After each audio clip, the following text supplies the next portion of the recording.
আসসালামু আলাইকুম প্রিয় শিক্ষার্থীবৃন্দ, কেমন আছো? আশা করি তোমরা ভালো আছো। কেমন লাগছে তোমাদের অনলাইন ক্লাস? আজ আমাদের অনেকগুলো ক্লাস হয়ে গেছে। আমার এটি তোমাদের অনার্সের সাথে দ্বিতীয় ক্লাস। আমার কিন্তু ভালোই লাগছে, কারণ সারা বিশ্বেই এখন অনলাইন ক্লাসের মাধ্যমে পড়াশোনাটা চালিয়ে যাচ্ছে, স্থবির হয়ে বসে পড়ছে না। তো আমরাও বড় বড় দেশগুলোর সাথে তাল মিলিয়ে অনলাইন ক্লাস চালিয়ে যাচ্ছি, তোমাদের পড়াশোনার সাথে সম্পৃক্ত রাখতে পারছি। এটি কিন্তু আমার ভালোই লাগছে। আমার আরেকটি ব্যাপার এটি ভালো লাগছে যে অনলাইন ক্লাস যখন শুরু করিনি আমরা, তখন তোমরা কোথায় ছিলে, কেমন ছিলে, ভালো ছিলে না মন্দ ছিলে, আমরা কিছুই জানতাম না।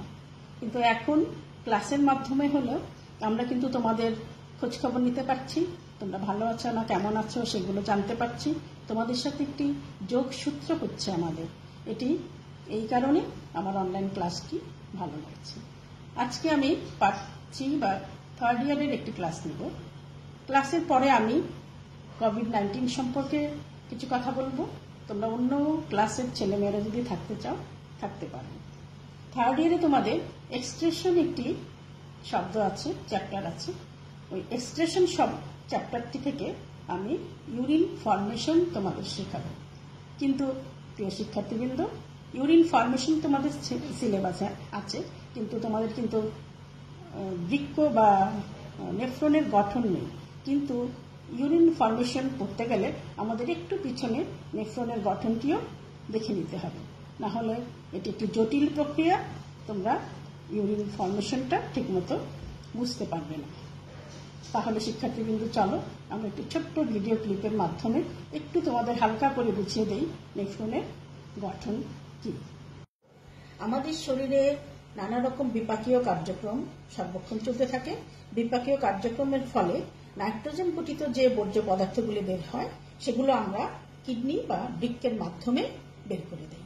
চলো তাহলে আমরা দেখি বৃক্ক এবং বৃক্ক যে কার্যিক এবং গাঠনিক একক নেফ্রনের স্ট্রাকচারটা আমরা একটু দেখে নিই। এখানে দেখো নেফ্রনের স্ট্রাকচার দেখা যাচ্ছে। এটা হচ্ছে বৃক্ক, মানুষের দুটো বৃক্ক, একজনের ইউরেটার, নালীটাকে বলছি আমরা ইউরেটার। দুটো বৃক্ক থেকে ইউরেটার বের হয়ে এসে এই অংশটা হচ্ছে ইউরিনারি ব্লাডার, যেখানে ইউরিন জমা থাকে। এটি একটি ছোট্ট নালী, ইউরেথ্রার মাধ্যমে বের হয়ে যায়। এখানে আমরা বৃক্কের গাঠনিক এবং কার্যিক একককে বলছি আমরা নেফ্রন। এখানে যে তোমরা বৃক্কটি দেখতে পাচ্ছ, বৃক্কের একটি লম্বচ্ছেদ যদি আমরা খালি চোখে দেখি, তাহলে আমরা দুটো সুস্পষ্ট অংশ দেখব। বাইরের অংশটাকে বলছি আমরা কর্টেক্স এবং ভেতরের অংশটাকে বলা হয় মেডুলা। এটি ক্যাপসুলের পরিধির দিকে থাকবে কর্টেক্স এবং মেডুলা থাকবে ভেতরে। আমাদের রক্ত নালিকা আমাদের রক্ত পরিশ্রুত করার জন্য বৃক্কের ভেতরে নিয়ে আসবে এবং পরিশ্রুত হবার পরে আবার সংগ্রাহক নালিকাগুলো একসাথে হয়ে ডাক্টস অফ বেলিনি হয়ে ইউরেটারের মধ্যে গিয়ে পড়বে। এবার আসো আমরা বৃক্কের একক যে নেফ্রনের গঠনটি একটু দেখে নিই। বৃক্কের গাঠনিক এবং কার্যিক একককে আমরা বলি নেফ্রন। আমাদের প্রতিটি বৃক্কে 1 মিলিয়ন অর্থাৎ 10 লক্ষ নেফ্রন নিয়ে গঠিত। প্রত্যেকটি নেফ্রনকে আমরা দুটো অংশে ভাগ করতে পারি। একটি হচ্ছে মালপিজিয়ান ক্যাপসুল, আর একটি হচ্ছে কুণ্ডলিত নালিকা। এই যে মালপিজিয়ান ক্যাপসুল, এটিকে আমরা আবার দুটো অংশে ভাগ করতে পারি।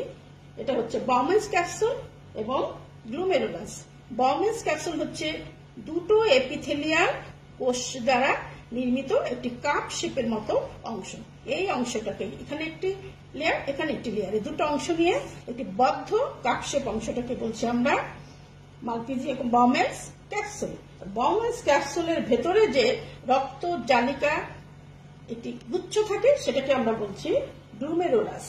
বাউম্যান্স ক্যাপসুলের ভেতরে এফারেন্ট ধমনিকা এসে অসংখ্য কৈশিক জালিকায় পরিণত হয় এবং এই কৈশিক জালিকাগুলো একটি ক্যাপিলারি গুচ্ছ তৈরি করে। এই গুচ্ছটাকেই বলছি আমরা গ্লুমেরুলাস। এই গ্লুমেরুলাস থেকে আবার ক্যাপিলারিজ গুলি একসাথে মিলিত হয়ে আমাদের ইফারেন্ট ধমনিকা হয়ে বাইরে বেরিয়ে যায়। এবারে আসো তোমরা পরের অংশটিতে। গ্লোমেরুলাসের পরে যে নালিকা, সেই নালিকাটিকে আমরা তিনটি ভাগে ভাগ করতে পারি। আমরা এতক্ষণ দেখলাম রেনাল কর্পাসের, এবারে প্রক্সিমাল প্যাচানো নালিকা আমরা চলে যাব। আমরা নালিকাটিকে আমরা প্রধানত তিনটি ভাগে ভাগ করতে পারি। একটি হচ্ছে প্রক্সিমাল প্যাচানো নালিকা, এবং আরেকটি হচ্ছে হ্যানোলির লুপ, এবং পরেরটি হচ্ছে ডিস্টাল প্যাচানো নালিকা। এটা প্রক্সিমাল প্যাচানো নালিকা, পরের অংশটা ছিল ডিস্টাল প্যাচানো নালিকা। আর এখানে এই অংশটাকে বলছি আমরা হ্যানোলির লুপ। প্রক্সিমাল প্যাচানো নালিকার শেষ প্রান্ত সোজা হয়ে নিচের দিকে নেমে গিয়ে মেডুলা অঞ্চলে প্রবেশ করে এবং একটি লুপের মতো তৈরি করে, যেটিকে আমরা বলি হ্যানোলির লুপ। এই লুপটি আবার তিনটি ভাগে বিভক্ত, যেটি নিচে নেমে গিয়েছে অবরোহণ নালী বা ডিসেন্ডিং লিম্ব বলি। এরপরে আমরা একটি লুপ তৈরি করতে দেখি, তারপরে আবার এটা আবার উপরের দিকে উঠে গিয়েছে, এটাকে বলা হয় অ্যাসেন্ডিং লিম্ব। এই পুরো অংশটাকে আমরা বলছি হ্যানোলির লুপ। হ্যানোলির লুপ অবরোহণ নালিকা আস্তে আস্তে উপরের দিকে উঠে একটি ডিস্টাল প্যাচানো নালিকায় মিশে যাবে।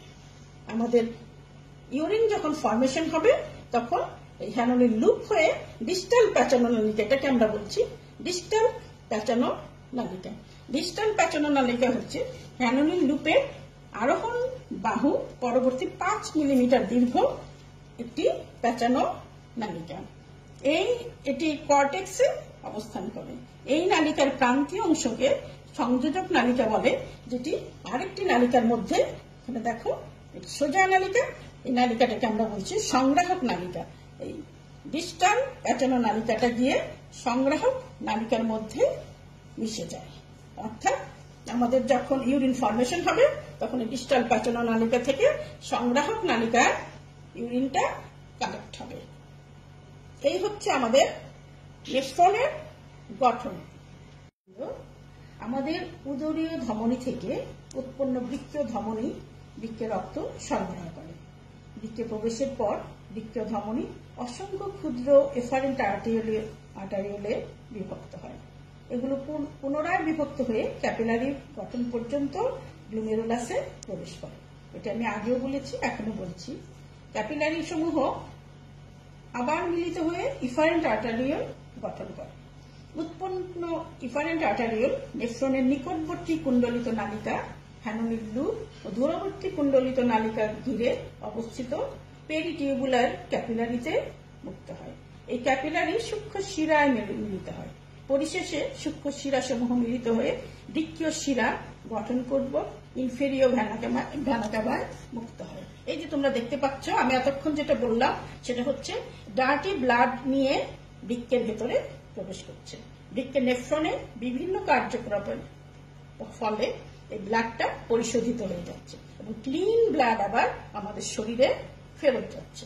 আমি আগেই বলেছিলাম এটির গঠন, বাইরের অংশটা হচ্ছে কর্টেক্স, ভেতরের অংশটা মেডুলা, আর সবগুলো মিলে একটি পেলভিস অঞ্চল আছে। রেনাল আর্টারি আমাদের অপরিশোধিত রক্ত নিয়ে ভেতরে প্রবেশ করছে এবং বিভিন্ন নেফ্রনের মাধ্যমে এগুলো পরিশোধিত হয়ে সবগুলো সংগ্রাহক নালিকা একত্রে মিলিত হয়ে ডাক্ট অফ বেলিনিতে উন্মুক্ত হয় এবং সেটি পেলভিসের মাধ্যমে আস্তে আস্তে বের হয়ে ইউরেটারে চলে যায় আমাদের ইউরিনটা। এরপর আমি তখন বলেছি যে ইউরেটার থেকে ইউরিনারি ব্লাডারে যাবে, ইউরিনারি ব্লাডার থেকে বাইরে উন্মুক্ত হয়ে যাবে। এটি হচ্ছে আমাদের মূল কথা। এখন আসো আমাদের কিভাবে মূত্রটা তৈরি হয় সেটি আমরা একটু বলি। দেহে প্রয়োজনের অতিরিক্ত অ্যামাইনো অ্যাসিড যকৃতের মধ্যে প্রথমে ট্রান্স অ্যামাইনেশন ও পরে ডিঅ্যামাইনেশন প্রক্রিয়ায় অ্যামোনিয়া উৎপন্ন করে। এই অ্যামোনিয়া উৎপন্ন রক্তস্রোতে ইউরিয়া তৈরি করে এবং ইউরিয়া রক্তস্রোতে এসে পড়ে। এই সময় গ্লোমেরুলাস আলট্রা ফিল্টার হিসাবে কাজ করে এই রক্ত থেকে ইউরিয়া আমাদের নির্মূল করে দেয়। এখানে দেখো তোমরা গ্লোমেরুলাস অংশটা দেখা যাচ্ছে। এই গ্লোমেরুলাসের ভেতরে রক্ত নালীপথে অপরিশোধিত রক্ত দেহের ভিতরে প্রবেশ করছে এবং পরিশোধিত হয়ে রক্ত আবার এই নালীপথে দেহে ফেরত যাচ্ছে। তোমরা এখানে দেখতে পাচ্ছ যে এফারেন্ট নালিকাটি, ধমনিকাটি ইফারেন্ট নালিকা থেকে অনেক প্রশস্ত, অর্থাৎ যে পরিমাণ রক্ত একই সময়ে গ্লোমেরুলাসে প্রবেশ করছে সেই একই সময়ে রক্ত আবার গ্লোমেরুলাস থেকে বের হতে পারছে না। এই কারণে কি হচ্ছে, গ্লোমেরুলাসের মধ্যে কিছু পরিমাণ রক্ত পানি সহ বিভিন্ন দ্রব্য সহ জমে যাচ্ছে। জমে যাওয়ার ফলে এখানে একটি হাইড্রোস্ট্যাটিক চাপ সৃষ্টি হচ্ছে। গ্লোমেরুলাসের ভিতরে একটি হাইড্রোস্ট্যাটিক চাপ সৃষ্টি হচ্ছে এবং একই সাথে আমাদের যে ক্যাপসুল দ্বি-স্তর এপিথেলিয়াল কোষ আছে সেখানেও একটি চাপের সৃষ্টি হচ্ছে এবং আরেকটি চাপ সৃষ্টি করে এখানে যে তরল পদার্থ আছে ব্লাডের তরল পদার্থগুলো আরেকটি কলয়েডাল চাপ সৃষ্টি করে। অর্থাৎ গ্লোমেরুলাসের রক্তের হাইড্রোস্ট্যাটিক চাপ, প্লাজমা প্রোটিনের কলয়েডধর্মী অভিস্রবণের চাপ, বাউম্যান্স ক্যাপসুলের হাইড্রোস্ট্যাটিক চাপ, এই তিন চাপের ফলে আস্তে আস্তে কিছু পরিমাণ রক্ত পানি সহ নিচের দিকে নেমে আসে। অর্থাৎ কি বললাম আমরা, এখানে কিছু পরিমাণ রক্ত পানি সহ জমে গেলে তিনটি চাপ, গ্লোমেরুলাসের হাইড্রোস্ট্যাটিক চাপ, বাউম্যান্স ক্যাপসুলের হাইড্রোস্ট্যাটিক চাপ এবং প্লাজমা কলয়েডাল ধর্মী চাপ, তিন চাপের ফলে আমাদের কিছু পরিমাণ পানি রক্ত সহ নিচের দিকে নেমে আসে। এটাকে আমরা বলি গ্লোমেরুলার ফিল্ট্রেট। গ্লোমেরুলার ফিল্ট্রেট ক্যাপিলারির এন্ডোথেলিয়াম এবং ক্যাপসুলের এপিথেলিয়ামের মধ্যে পরিস্রাবণ অনেক ছিদ্র বিদ্যমান। এই ছিদ্র পথে এপিথেলিয়াম গুলো, এই দেখো ছিদ্রগুলো, অনেক ছিদ্র থাকে ক্যাপিলারির মধ্যে। এই ছিদ্রগুলি এত সূক্ষ্ম যে এখানে রক্তকণিকাগুলো বের হতে পারে না। রক্তকণিকা ছাড়া অন্যান্য আমাদের শরীরের প্রয়োজনীয় কিছু কণিকাও এই ক্যাপিলারির ভিতর দিয়ে পানির সাথে আমাদের বাউম্যান্স ক্যাপসুল দিয়ে পার হয়ে আমাদের চলে আসে। কিন্তু রক্তকণিকাগুলি দেখো, এই কণিকা থেকে অনেক বড় হওয়ায় রক্তকণিকাগুলো কিন্তু আবার আমাদের ইফারেন্ট ধমনী পথে শরীরের ভেতরে ফেরত যায়।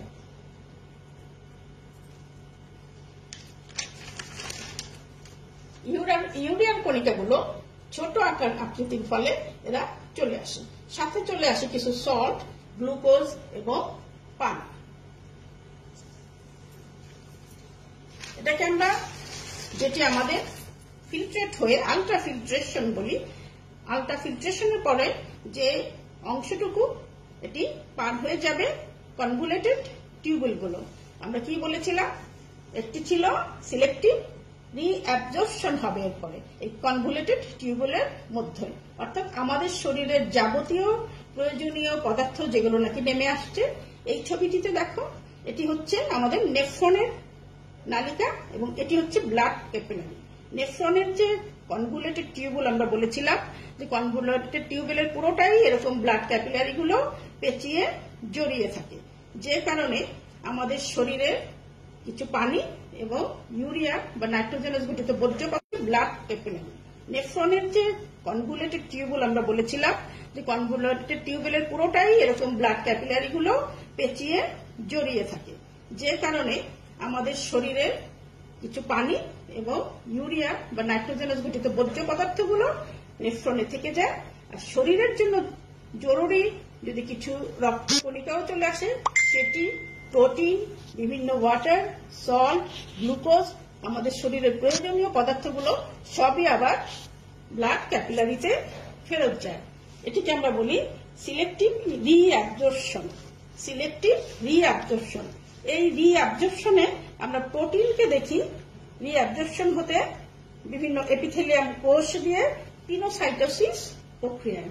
গ্লুকোজ প্রতি প্রায় 100 মিলিগ্রাম গ্লুকোজের পরিস্রাবণ ঘটে প্রতি মিনিটে আমাদের কিডনির নেফ্রনের মাধ্যমে।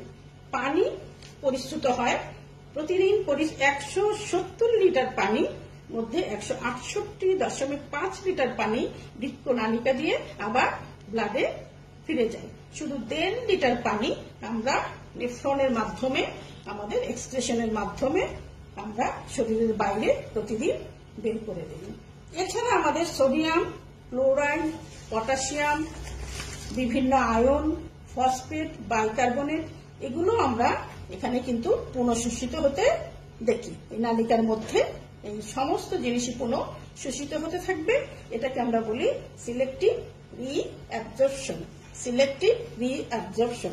সিলেক্টিভ রিঅ্যাবজর্পশনটা বেশিরভাগই হয় প্রক্সিমাল কনভলিউটেড টিউবুল এবং হ্যানোলির লুপের মধ্যে। কিছু কিছু সিলেক্টিভ রিঅ্যাবজর্পশন আমরা ডিস্টাল কনভলিউটেড টিউবুলেও দেখতে পাই।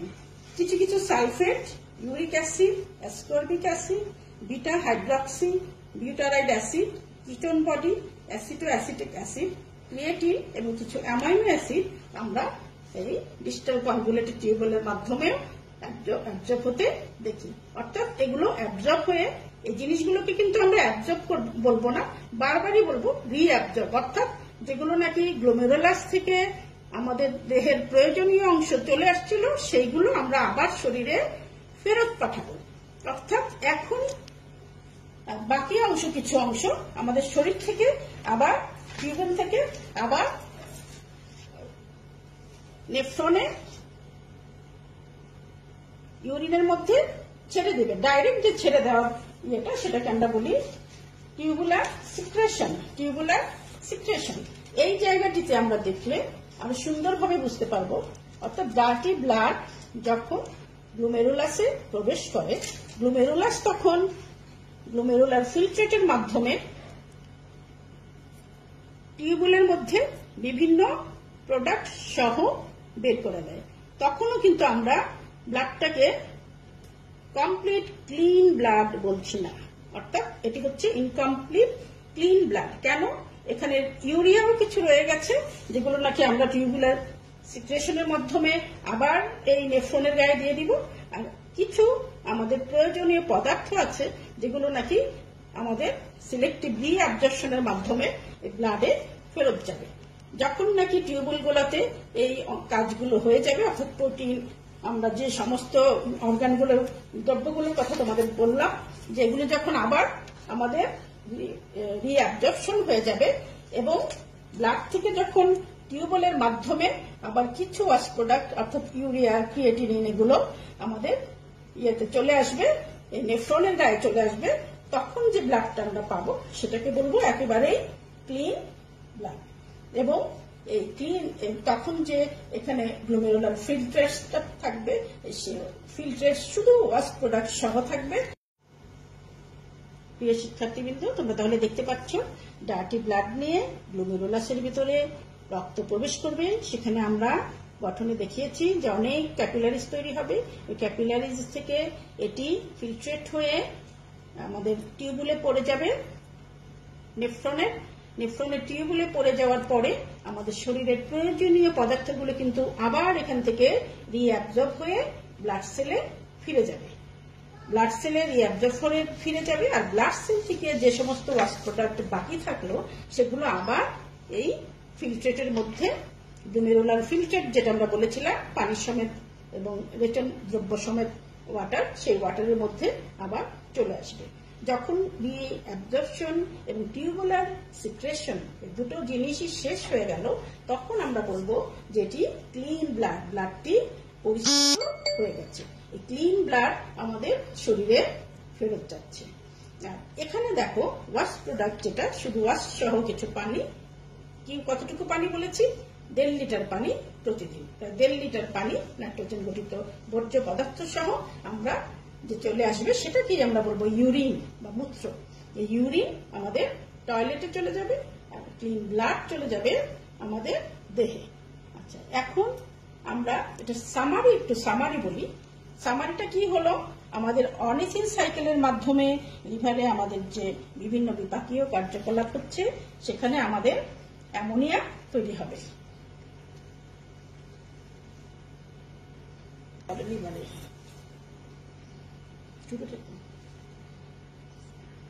আচ্ছা, তাহলে আমরা এটার একটা সামারি, আমরা আজকে যেটা পড়লাম সেটার একটা সামারি বলছি তোমাদের। সামারিটা হচ্ছে আমাদের প্রতিদিন বিপাকীয় কার্যকলাপ হচ্ছে, অনিসিন সাইকেল হচ্ছে লিভারে। এই বিপাকীয় কার্যকলাপগুলোর ফলে আমাদের শরীরে যে নাইট্রোজেন গঠিত বর্জ্য পদার্থ তৈরি হচ্ছে সেটি আমরা ইউরিন ফর্মেশনের মাধ্যমে দেহ থেকে বের করে দেই। এই ইউরিন ফর্মেশনের জন্য বা ক্লিন হওয়ার জন্য আমাদের এই ডার্টি পদার্থগুলো ব্লাড নিয়ে আসে। ব্লাড যখন আমাদের নেফ্রনের মধ্যে প্রবেশ করে তখন ডার্টি ব্লাড আমাদের নেফ্রনে প্রবেশ করে গ্লুমেরুলাসের মধ্যে এটি আলট্রা ফিল্ট্রেশন হচ্ছে, অর্থাৎ ছেঁকে আমরা যেমন চা ছাঁকির মতোই ছেঁকে পানির সমেত কিছু বর্জ্য পদার্থ আমাদের টিউবুলের মধ্যে গ্লুমেরুলাস দিয়ে দিচ্ছে। গ্লুমেরুলাস যখন টিউবুলের মধ্যে আমাদের দিয়ে দিচ্ছে ওয়াশ প্রোডাক্ট, সেখানে কিছু কিছু ছোট আমাদের শরীরের জন্য অতি জরুরি পদার্থ বের হয়ে আসছে। সেইগুলো আবার সিলেক্টিভ রিঅ্যাবজর্পশনের মাধ্যমে ব্লাডে ফেরত যাচ্ছে।